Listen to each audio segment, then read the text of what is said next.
What is going on, everybody? We are back once again with another edition of Wrestling Republic's daily broadcast. It is Thursday, November 30th. Believe it or not, 2023. What in the world? Where's time going? Not the point. Yesterday was Wednesday, and you know what that meant. Today is Thursday, and I hope you know what that means because that's Throwback Thursday. So we're going to break down last night's Dynamite. We're going to break down our throwback topic, which is a super fun one. And before I get to that, we've got the usual panel. Let me start first. Out in Philadelphia, Pennsylvania, our head of opinions, Anthony Ricciardi. How are you doing on this fine Thursday, my friend? I do have a bone to pick with you, though. I did catch the Monday show, and Ben was talking about how he missed Punk, and you brought up the Gargano situation. You said I jinxed Ben. When we watched that, none of us expected him to come out in Canada. I was not calling for Gargano that night, but we were rooting for Ben to miss it once Gargano got through about halfway through the promo, and then he didn't believe us that he was on there, and we told him to go back, and then he missed Candace after that. So that was just gold. No, honestly, bro, my point more was in like a Curse of the Bambino sense, right? Like where you were the Bambino in that situation because you basically called it and were like, hey, it's going to happen anytime now. You kept calling it week in and week out, week in and week out. And then all of a sudden he leaves. Like it's a little bit like Ruth going from the Sox to the Yankees. Not the point. Either way, also, let's move it out to the DMV, the Tuesday Night Delight, as I like to call him, our good friend Shad, as always on Thursdays. Good to see you. How are you doing on this fine Thursday, Shad? Gentlemen, I'm doing good. Anthony, wonderful hat that you got on, sir. Thank you. Fly Eagles fly. Hey, man, I'm ready to talk AEW Dynamite. I'm wearing, again, the Seth Rollins hat while we're talking about Dynamite, so I'm breaking the forbidden door at the moment. He's going, This is my podcasting hat now. It's one of my favorite WrestleMania shirts I bought. Was the Whoa Seth Rollins one. Yeah. The back of it says, I'm not that good at the chant. Back of it says, sing my song. He's singing. That is awesome. Got to sing his song every now and again. By the way, you got a big head there, Shad. I do. You on the last rung? I'm kidding. I'm sorry. Second to last one. That's not right. What's wrong with me? I'm sorry, guys. If Shad takes that up with HR, he's just taking up with you. Yeah. I apologize, Shad. I didn't mean anything by it, but I mean, seriously, though, like I would probably be about, whatever. It's all good, I'm man. kind of an egghead. I'm kind of an egghead. Anyway, let's actually get into Dynamite, AEW Dynamite for that matter. It was a fun show in my eyes. It was cool. I thought there was a few highlights, a few lowlights, neither here nor there. We're going to get into all of it, or at least as much of it as we're going to cover. Let's talk first about something I thought was a highlight, which was the MJF promo. We finally got a direct interaction with the Devil, which to me confirms a few things. It doesn't necessarily confirm that it's not Adam Cole, but that's close. And it confirms also it's definitely not Max himself, which I think was confirmed a few weeks ago, but you just kind of never know. And the fact that someone was out there confirms it's not him. I liked Joe with the bat. I like the fact that the bat is being used in AEW. It kind of reminds me of old school WCW as often as it is. You have Sting, you have Jericho using it. I don't mind Joe using it too. Joe is established enough. I don't have an issue with that. I'm not 100% sure, though, about are we going to have two masked figures? Is one of them going to actually be the Devil character? Or are we going to have two minions under Devil masks with the Devil circling the ring.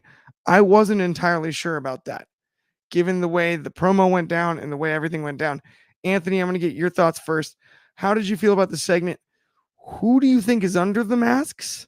Masks, all of the above. Has your opinion changed based on last night's segment?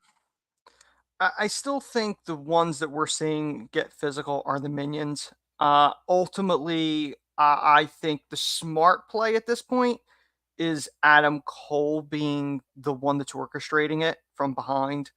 I know people pointed out the fact that when he had the segment last week with Max in the ring, just before the Devil video played, it looked like Adam pressed something in his pocket, almost as if he was pressing it to have the video go. Um, I don't know if they know who all the minions are going to be. I don't know if these guys are placeholders, waiting for maybe WWE's non-competes to end. For some of them, I don't know. The size of the one, though, last night, the one that was about to hit Max before Joe interfered, build-wise, I thought it looked like Wardlow. I mean, I could be completely wrong. It would make sense that people from Max's past, people that he has wronged, are the ones, and Adams orchestrating it, because you can figure Wardlow's one. Jack Perry somewhere in there. I still think that was him when he doing the laugh. And there's always the possibility of Roddy and the Kingdom, the Bucks, Kyle. There are people that they could put in this from Adam's past, and also people that Max has burned. So anybody that he's been a part of. Ethan Page was a part of a group, the Firm. FTR was in the Pinnacle with them. There's a number of people that could stick in this group if they want to go that route. But I don't know how deep they're going to go with this. I mean, we saw Retribution have like 40 people and ultimately ended up with 5. I don't know if this is going to go the same route. I don't think we're going to find out who the quote unquote real Devil is until maybe World's End. That's my guess. I like that call. And Wardlow is exactly what I was thinking. Because also, if you notice, Wardlow in recent weeks, a few times, has been caught with some messy hair in relation to his normal look. And somebody who may have taken a mask off might not have had time to get all of their hair in The place. hair up. That's a pretty good attention to detail. It's interesting, more than normal, right? And it's starting to grow back. Remember, we had the ponytail cut off. Breaking the hearts of all of the female, fans of Wardlow around the world, right? The the heartthrob that was Wardlow with the man bun was gone in an instant. Of course, that's a sentence no one ever thought they would hear on the show. But Wardlow is the heartthrob, huh? It's been growing back, and it's been particularly like maybe it's been matted down by, let's say, a mask, a devil mask, of late, which is something that I found interesting. Shad, I want to get your thoughts on this one too. Do you have any other ideas on who it might be under the mask? How did you like the promo? I know we kind of just watched this one again this afternoon. What were your thoughts on MJF's performance, as well as Joe with the bat and everything else that came with it? Yeah, I mean, I'll start with the promo. I thought this was a very good promo from MJF. He spoke with a fiery passion, and I like the just setup between him and Joe going into this title match that they're gonna have. Just bigging him up, talking about his history, talking about him being someone that he idolized during his time during a child watching TNA wrestling, and you know speaking about his inability and not getting the opportunity on WWE, eventually becoming the champion. I thought it was a good way to kind of, as a baby face too, because we're seeing Max play this baby face role so well. Big up his competitor, and you're starting to see a dynamic of respect because these two are going to face off with each other, but they're also been tag team partners, and it's something that they tagged in the past, kind of with the deal of it. So I do like it a lot. I feel like this is a good story being told. In regards to this devil character that's come to the AEW arena and is haunting Mr. Max, um, I'm still gonna go with my gut, and I think it's something tied with Adam Cole. I said that a few weeks ago, and the fact that he wasn't there on yesterday's episode, and just kind of how everything plays off of him, not being there while he arrives and whatnot. Like, I feel like it is him. I think he is the mastermind, and I might be going off a limb. And I know this wasn't something that happened on the television show, but Mrs. Dr. Britt Baker did have a very telling tweet yesterday about not being on the mic and whatnot. I could see her being one of these mass figures. I could see her being one of these people tied to it. She is arguably one of the best like heels that they've had in the past, and them being like a you know like a kingpin kind of dynamic with like Bonnie and Clyde. I feel like it'd be very interesting. It wouldn't be something that we would guess off the jump or we would initially think that would happen, but it'd be a great role for her. And we've seen it. Like, I feel like, now I don't want to compare and contrast AEW to WWE so much, but you've seen the figure that Rhea Ripley is with the Judgment Day and how she's this like strong leader amongst a group of men. Why not kind of mirror that on AEW? Britt Baker could be like a Griselda Blanco, like the boss Dawn lady of this faction with the devil, and be tied with helping her man out, her real man, not her fake man like Dom Maria is, but her real man and Adam Cole to get this title. So I think it's them. I think it could be a bunch of cast off of people. I love Anthony's idea of people from Max's past maybe tying into it. A Wardlow trying to get his opportunity. Jack Perry, obviously a pillar that he rivaled against. And yeah, maybe it could be some people that we don't know who it is. It may just be bodies at the time being. But I'm gonna go and say it's Cole, Britt, and I think the other guys are gonna be the Kingdom.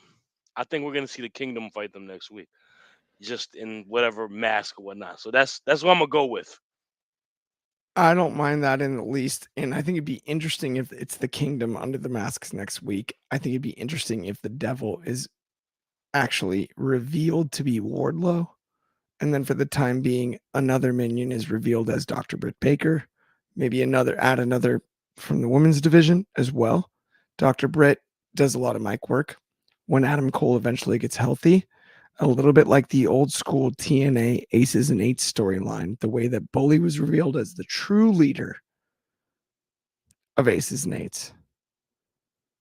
Maybe it's still Adam Cole, because I think that may have been the original plan, right? But you drag this out where almost maybe for a bit, Adam Cole is, still nursing the injury and looking at Max and going, hey man, I can't believe my wife is doing this. I can't believe that this is happening. I can't believe all this. I can't believe all this. And then it was me all along, pulling the strings, causing you problems. And that's how you set up Max and Adam Cole at Wembley in the main event in August of next year. Honestly, the only swerve that they could pull off on this is if the injury wasn't an injury. If they fake this injury with Adam to throw everything off. That would be the only way I like. That would be like a complete bombshell if, he obviously delivered the super kick or whatever at World's End, and, everyone assumed he was still injured. That would be interesting too. I think both work though. I do think there is a route where even if the injury's real, that's what I'm saying. He comes back around and was pulling the strings the whole time. Oh, absolutely. You thought I was your friend, right? Like, you thought I was disagreeing with my wife against you, disagreeing with Wardlow. Like, I made friends with all your old people that you discarded because I knew you'd do the same to me. So I'm the first one to do it to you before you did it to me, right? I mean, I think it'd be wild, and it's not, right? The Kingdom, I think, is a great call, but how wild would it be if it's FTR under the masks next week in the tag match, and they start bringing back, and then it's Spears as accountability buddy, and then it's right. Oh, the Pinnacle. Well, You see what I mean? You start digging into his past. Well, if you remember, one of the things that they pulled back from is when they originally got together, Roddy questioned it. And Adam said to him, he goes, "I got this." Exactly. And that's where, it would be. And even in a weird way, because I actually do believe he is really injured. Oh, no, I think he is, but I think they may. In a weird way, it might be I don't more think it's convenient. as severe as it is, though. He may get healed before they do it on TV. Like on TV, he may still pretend to be injured when he actually isn't for the impact. That's what I mean. I think the end game needs to be the Devil as someone else. Wardlow would be a great choice, right? You just start, but then you start digging one by one into Max's past, right? Whether it's the firm, whether it's the, you know what I mean? I understand, obviously, like you have Bill or whatever, Big Bill, and is tied up though with the tag team title picture. He's on the tag team like title, he's out, but I mean, you have the maybe it's Stokely, maybe it's whoever have you, right? You just start kind of one by one going through just little things. Spears would be a great one. That to me is that'd be a good one to give him something to do, man. Yeah, I could see them sticking Ethan in there. Ethan Page is a great call. Ethan would be a good shout too. And then even FTR would be, to me, like the kind of, if it was FTR under the masks, but then they're not the official Devil, and then it's Wardlow and FTR, and you have the kind of Pinnacle, then you start going firm down the line. I feel like, and then eventually it becomes Adam Cole is the one behind it. The thing is, if it's an established team next week, whether it's FTR or the Kingdom, I think it's going to be evident unless they completely change their style. Like, I think you'll be able to recognize if it's an established team by the stuff they do in the ring. Like, they do have a certain look and a style. Even if you don't see them, they move a certain way. So if it is an established team, I think we'll be able to figure that out. Yeah, that is a great call. I mean, I do think FTR can disguise themselves. Even when they did the Lucha Libre thing that they did a few years back where they wore like the masks and stuff, it did take at least a minute and a half till you figured it out. Like they did a great job of not looking like FTR until finally, like, there's a couple moves where you're like, okay, no, that's Dax. That's Dax. That's Cash. Yeah, as long as they don't do the big rig, I think they'll be fine. Yeah. Or Shatter Machine, they're calling it again. Absolutely. Okay, as much as we can talk about the Devil storyline, and as fun as it is, let's move on to the next one, which is, of course, Moxley and Jay Lethal. Mm-hmm.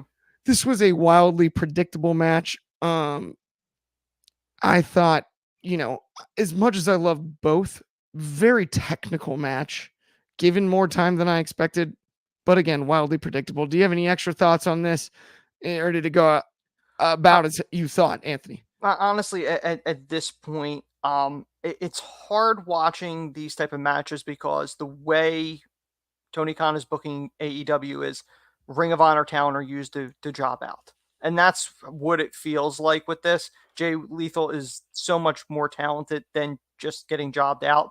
But him against Moxley, a AEW diehard, you knew he was going to lose. It was decent for what it was, but there was no surprises in this. It was exactly what you expected, which was Moxley picking up the win over Jay Lethal. 100%. Yeah, I think so too. And in the words of Cardi Cornette, John the Plumber did, of course, get the victory. But I don't think that of John Moxley. I'm a huge, actually, Moxley fan. So, and neither does Carter Crisp himself, by the way, just to be clear. Let's put it that way. Breaking kayfabe, are you? Yeah, exactly. But let's actually even let's just move right into Roosh versus Mark Briscoe.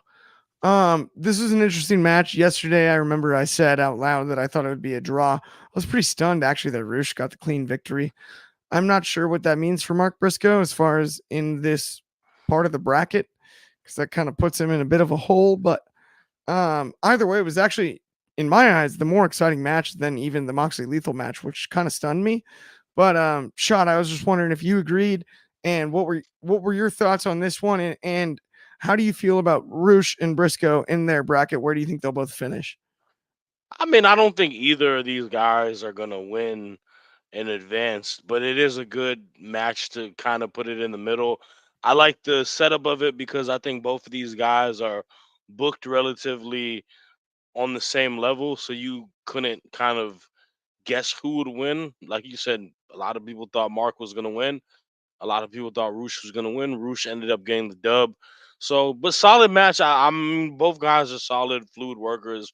Um, it's cool to have them in the tournament. I think this type of tournament is good within having people that are fine workers. I just kind of want to see what the direction is for both of them after it. But overall, it was a solid match. Oh, whoops, so sorry. Absolutely. My bad. I was like, oh 100%. No, it's man, my bad. you ain't like my Um, take, huh? You just put no, me no, no. in pure I silence. I You didn't just realize I was zoned out. muted, so I was like, wait a Like, minute. oh, No, no, jeez. I didn't even. I was into the take. I My just bad. had Five myself star muted, so I classic. It would. was the best match of the year. No, no, no, dude. It was it. I'm in complete agreement with you on this one. It was a fun match for what it was. This is one of those. I made the joke pre-show talking to you. Actually, shot about like European soccer. Sorry. The tables thing. Come on, like the 3.1 point 0 point thing. Like, dude, can we It's just get win loss so. records? I'll Can we be. I'll just get be. I'll you be win, you honest with lose, you. you draw? Like, I'll be honest with you. I'm not a person who is like the biggest fan of a lot of these like New Japan type of tournaments like that. I think they're entertaining. I think they're solid. I love the people that are in it, but like to your point, like a lot of that point system and stuff like that is kind of confusing, especially to a regular fan, like not even like us, like just a regular watching fan of you know these WWE, AEW. They're not as familiar with it, so and I think even shout outs to the man David Sheldon. They're just kind of matches that are happening, and it doesn't give you a lot of build unless you're super invested into the tournament. But like there isn't stories within the tournament. There isn't like face offs or at least like a little promo like vignette package between them. Like it doesn't. They kind of just went into the matches throughout the entire show. it throws me for a loop too, because to your point about the story part, that's the hardest part for me. Is like, you can watch good grappling a lot of places, right, and good wrestling, like pro wrestling, like without context, right, and a lot of Yeah, these matches feel mind-numbingly predictable, which is unfortunate. Even given the idea that there's a draw, you're starting to look at TV time and you're going, there's no way two of these could be a draw in one night. There's no yeah, right. And in the draw aspect, I do think on paper brings a level of unpredictability, right? Mhm. The idea that, oh, yeah, they can go to the time limit draw, they each get a point, then that can muddy the standings, right? Mhm. And I'm sure that in some sense that will happen. But along the way, some of these early matches, it feels like it's too obvious. you're It- allocating a lot of the it's show to these three matches though too. That's the right. other thing. Like we watched it and like 65% of the show were allocated to these weren't short matches. These were all given a fair amount of time. And not only that, to your point, Shot, and I'm sorry, I know Anthony, you're raring to go really quick because I'm Mhm. going to send it right to you. But like the to your point about like how long is allocated for the matches, if you look at what would be a time limit draw if all three went to the time limit, we all are not dumb enough to think that there's enough television time to also have promos and other segments Fair point. despite those three matches. It's like we can see that, so somebody's gonna have to win clean somewhere, and either way, Anthony, I'm sorry, go right ahead. No, I mean that's the problem with this. There's a very much predictability, like we said. Like Moxley against anybody, Ring of Honor, he's winning. Briscoe feels like he's just going to lose all of them. A match like Swerve versus Jay White, which we'll eventually get to, that's like a dream match, realistically. And it's kind of a throwaway here because there is no story. It's a round robin. It's not an elimination. It's not like if Swerve beat Jay White, he's eliminated from the tournament. It's just one match. I just don't think this catches on outside of that very small bubble that's really into this type of stuff, the New Japan audience. I don't really think this connects to a mainstream audience. This is I've booked it on a Saturday night in a gym. That, like, not televised. This is a PWG one-off. This is not weekly episodic TV. You don't do a match like that and just give it away on a random Dynamite. Like, I don't think so. I know we're not to that, but that's just the overall thought I have with a Swerve versus Jay White match. Absolutely. Now let's talk about something that was money. Dead money. We had Christian Cage and Adam Copeland in a promo segment. They hit the high notes all the way around. It got deeply personal. Even further. They even hit the Jericho Michaels WrestleMania 19 spot with the post low blow hug, which was excellent. I enjoyed the entire thing. Anthony, how good is this storyline? And dude, how good is this? It's no surprise that two guys that are two of the greatest of all time. One's a Hall of Famer and one's a future Hall of Famer. There's no question. These guys know how to do storytelling. And I've said this before and I will say it again. Best friends make the best rivals because they're able to tap into you in a way that no other rival, like in wrestling, just a coworker. This is personal. And the fans know their history. It's been rehashed so many times over the years. And it's just anybody, the audience can relate to it as well. Because I'm sure they've had friends that have burned them. They get that. Somebody that was like family to them. And that, they stabbed them in the back. They get that. This promo blurred the lines between reality and work, which makes the best stuff. Bringing up Adam's mother and how deeply personal that is. And, he grew up without a father and, Christian's father being there for him. And like all this personal stuff tugging at the heartstrings.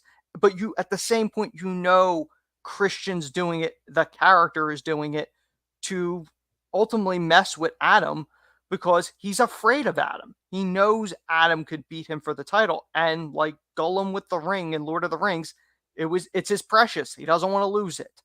So, this was a smart build-up. The fact that they're doing the match next week in Montreal is very interesting. I really thought the first time that they were going to, go one-on-one was probably World's End. But doing it in Canada, probably a smart move because we don't know how long of a contract Edge has with AEW, and to do it there where they started their career in Canada makes a lot of sense too. So I think this is going to be an unbelievable match.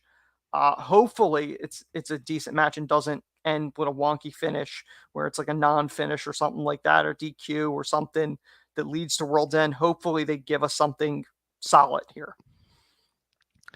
My only issue with the entire thing is I do really, really hope this leads to one last Copeland and Cage, Edge and Christian run. Yeah. And I don't know how you take the belt off either one. So if Edge goes over, I don't know how you take the belt off of him. That's the only issue that I have. Shad, what do you think about that? Nick Wayne? I said it yesterday. Yeah, that would be the thought. I think there's a very good way where you can build Nick Wayne to get the title off of one of them, and that will make him a made man. His career transcends at that point. I said it yesterday on the preview show. There's something that's very smart about aligning him with these guys because they see the potential in him, and it's a very different route that we initially thought he was going to go with when he was going to get signed. Because I think he's got I don't like to make too many comparisons, but like he could be like he reminds me of like a baby Osprey, like a young Osprey in a way. Where that's a big comparison, but I feel like I can see it a little bit athletically. Athletically he does all that, but I feel like he has a sense of that Like he's got that. I don't know. He can be a very like cocky. I'm like my ish don't smell kind of dude. Like I'm the top dude here. Like and it'll come within time, but him going in the path of Christian being a heel, and then him just turning on Christian and be like, I don't need you. Like I didn't need my father. I don't need you to be my father. I'm a made man. I'm not a kid. Like you can tell Yeah. a good story, and you put that dude in position from there, especially with a mid card title. I don't mind that at all. I think that's an actually awesome idea. But with that, let's also get to the main event. We brought it up earlier. Swerve Strickland versus Jay White. This was a fun match without question. Swerve winning via roll up is my favorite part about it. I think it was the best wrestled match of the Continental Classic matches. Would we all agree on that? Out of Like, all of yeah, them right. so far. Yeah, I So think far, for yeah. sure. I think it was the best wrestled match for It's sure. the only Like, one that wasn't predictable. right. And like you mentioned, it was a dream match. And I loved that as vicious as both looked at times, especially Swerve. It did end in a classic wrestling move finish. Shaw, what were your thoughts on this match? I know you're a giant Swerve Strickland fan, as am I. Do you still Yeah, think I he's mean next in line? it went how I predicted yesterday. I knew Swerve was gonna win this match, and I like I said yesterday, like this one obviously doesn't come off as predictable. Obviously, with you have the ability of setting draws and whatnot, but you don't do that for him. Like Jay White is great. Jay White's gonna have his time. He can, especially with the finish, it being a roll up, that kind of keeps you protected in a way. But this guy has the world in his hands in AEW. He is the hottest commodity, in my opinion, on the AEW roster. Like he does everything damn near perfect to a T within character work, within in-ring work. He's got the look, he's got the music, he's got the entrance, he's got the cool manager. You have to get him to win it, and you have to let him win the entire thing. He needs to win that belt because you need to give titles to your best set people, and you need to create new superstars. If you put the belt on Swerve, that transcends him to a top guy on the AEW roster. That makes that belt way more legitimate. I mean, we've seen, Gunther being the IC champ. Like, it's just, there are guys that have it, and Swerve has it. So I'm glad he got the win. I want him to just go through all these till he gets to that finals, and I hope he gets to fight, Danielson or somebody, and I'd let him go undefeated. I think he should get all the points. I think he just needs to go Kobe and drop 81. So yeah, skirt I skirt. love the Kobe reference. I was going to say Swerve right now is operating at a level that not very many people in professional wrestling can say that they are. It's Yeah. just, it's infectious. Prince Nana deserves a lot of credit, not just for Swerve's Oh success, yeah. but That the marriage between both of them with as a manager and a wrestler, yep. how they set that up and how they found a way to just like incorporate him as a good manager, but him having the comedic timing, but also it just meshes so well together. The aesthetic is nearly perfect, and that's really hard to find in wrestling. It adds something to the Swerve character. A lot way Paul Bearer added to the Undertaker, in a lot of ways like Paul Heyman adds to the Tribal Chief. It's that Mhm. added factor that the person itself may not need it, but it's an added layer. It adds something to the presentation.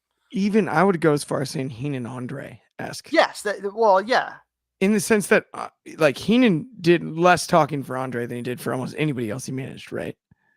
Oh, Andre was already over to Right? He was already went on. over. Yeah, Heenan was just kind of there to be a cheerleader for a sense. yeah, Not that Nana, I'm not discounting him, yeah. but the brilliance of letting Swerve be the maniacal, ruthless Swerve Strickland that he's been since he's been in AEW. I mean, and being by his side, but also like knowing you don't cross him. The way the Heyman Reigns reference is very similar in that sense.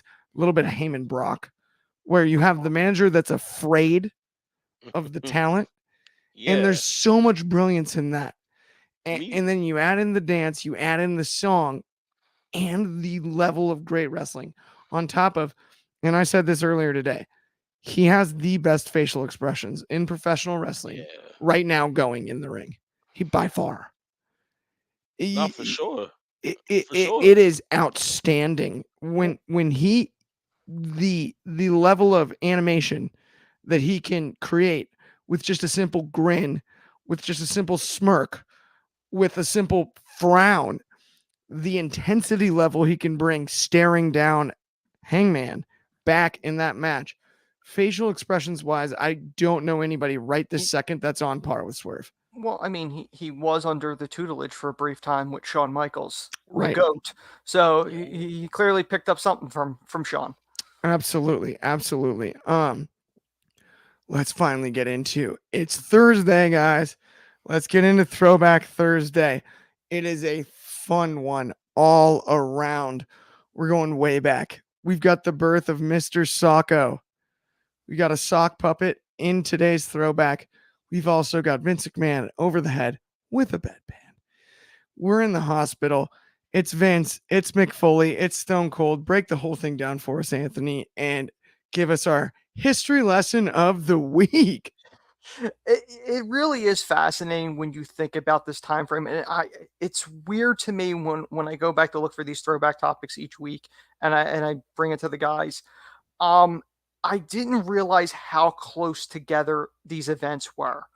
That like Mankind had the Hell in a Cell match with The Undertaker in June of '98. Literally 5 months later, he gets screwed over for the world title at the '98 Survivor Series. And a couple weeks later, he's now visiting Vince McMahon in a hospital with a sock puppet that he calls Mr. Socko.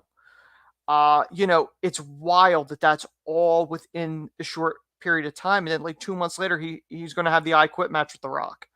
When you look at the Mankind character, when it originally debuted in 96, it was a maniacal character. He was ripping his hair out of his head. Then he became a comedy character. Despite all the hardcore stuff being thrown off the Hell in a Cell, this is the birth of really the comedy of Mick Foley. Like, Mr. Socko, he pulled the thing out. Eventually Austin would sneak in the room dressed as a doctor and beat the living daylights out of Vince and hit him over the head with the bedpan. As I think people have called him Bedpan McMahon a couple times. Somebody said it. I don't know if it was JR or fans have said it over the years, but it's one of the most iconic moments of the Attitude Era. And Mr. Socko got over huge. I would just presume that was supposed to be a one-off, but like the very next show, there were fans in the crowd with Mr. Socko signs. I remember, the first action figure that came with the Mr. Socko, which was just like I think it was just a white sock. I don't even think they put the face on it. I don't even think Jax even bothered with the face, if I remember correctly. I remember I think it was a SmackDown game where one of the taunt buttons allowed you to pull Mr. Socko out of the pants to do the mandible claw. And it was kind of like one of those hidden Easter egg things that like most people didn't even know existed and stumbled across it. But, Mr. Socko is 25 years old. It's 1998. It's older than some of the people on this staff. Not us. We're the old guys. We're older than Mr. Socko, but some others. But, it's one of the most iconic moments, and it just showed you the weirdest stuff can get over in wrestling, even the stuff you don't expect. It's so true. And if you think about the Mankind character, it was so sadistic. You have the boiler room brawl. I almost said the bar room brawl. That would be Sheamus in them. No, this was and originally I guess Bradshaw, but the boiler room brawl. And we had we had Mankind ripping his hair out and all of that. Mr. Socko, the balloon puppets or whatever it was. Your balloon. Yeah. Yerpal the clown. It just, and then of course Austin in the scrubs. Yes. With the bedpan over the dome and the audio. It's just iconic. It never gets old.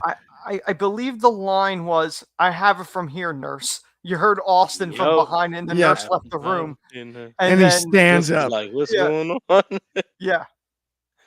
So good. Shad, your memories of that moment and the entire thing. How Well, fun was it? I mean, well, we talked about it what last week or 2 weeks ago. We had the what was my favorite WWE rivalry or the greatest WWE rivalry, Right. and I said it was Vince and Stone Cold. And I remember I said this was a moment that I remember watching as a kid where he like Stone Cold just going in there like Anthony saying just beating this man up in a hospital, and it's so chaotic, it's so crazy, it's so fitting to what Stone Cold Steve Austin is as a character and what is the rivalry and feud between them.